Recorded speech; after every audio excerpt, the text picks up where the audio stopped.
Hello सांग मैंने जय जगन्नाथ आपण मैंने समस्त भलरे थे।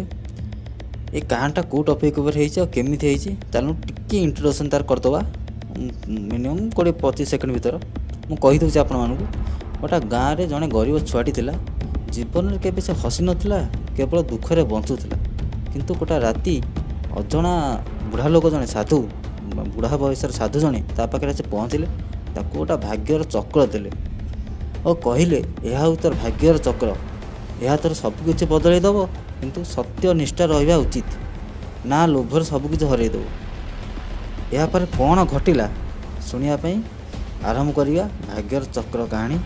आपण मन स्वागत करुच्ची मुझे देवाशीष चैनल स्टार्ट करिया वीडियो केमी कहानी ना हूँ भाग्यर चक्र। चंदनपुर नाम गोटे गाँटी थिला सुंदर पहाड़ और झंक अंचल जंगल और सरल लोकों गाँ। ए गाँव थिला जड़े गरीब किंतु सदाचारी छुआ तार ना था रमेश। सी गाँव में समस्त सहायता करता कि निजर भाग्य सदा तक परीक्षा करता। रमेश दिने काम करिया जाइतिला घरे तार बूढ़ी माँ थिले और खाद्यपाई केबे भी अन्य दायी उपर निर्भर करिया पड़ता कारण गाँव में सी थे जड़े गरीब व्यक्ति।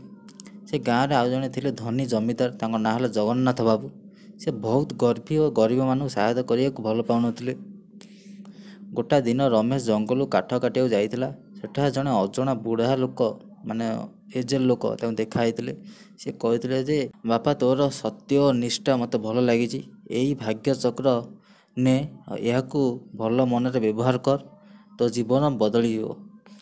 रमेश घर को फेरिला से भाग्य चक्र को बजाइला और अचानक घरे खाद्य और धन वस्त्र आसीगला किंतु से सबको निज पर रखला नहीं।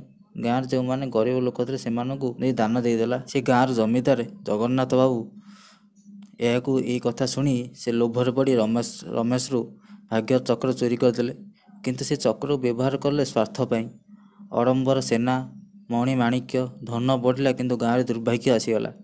गाँव लोक दुखित हेले साधु पुणी आसिले और से कहले भाग्य चक्र केवल भल लोकों जदि लोभर व्यवहार कर जाए सबू विनाश हो। चक्र पुणी रमेश को मिलगला।